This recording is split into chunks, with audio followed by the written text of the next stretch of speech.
Salom alaykum. Besdagi. Keyin festival kezda necha pul edi? 4 million so'm uka. Hozirga keling topib kelaman. Bo'ldi. Doim arzon sizlarga gapiratmoqchi bo'ladi. Kempingda vaqtda o'tganim. Mana mashina o'zi 6 million sotishgan. Zo'r g'attalab ko'ndirib, zo'r g'attalab 4,5 millionga ko'ndirdim sana cho'g'ri. 4,5 million. Okey, buni yana azincha o't berish iloji yo'qmi? Shuhrat o'zim o'rtog'im, yaqin o'rtog'im. Nima qilsa bo'lmaydimi? O'g'irlatib qo'ydi yoki sexikkina. Bo'ynimizga tushib qoldi, shunga sal og'irlik qilyapti oke.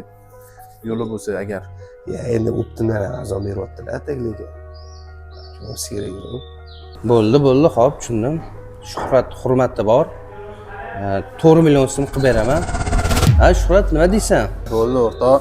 Rahmat, shunchalik yordam qilding. Qandayda oke 500 ming so'm bo'lsa ham bu narsa uyga olib kiradigan bo'ldi. Rahmat oka, kattakon. Baraka topinglar.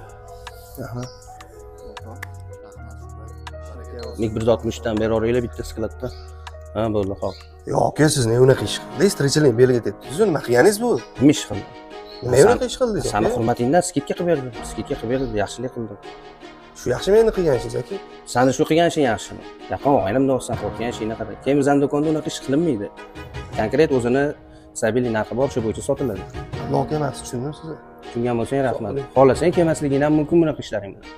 Ayol siz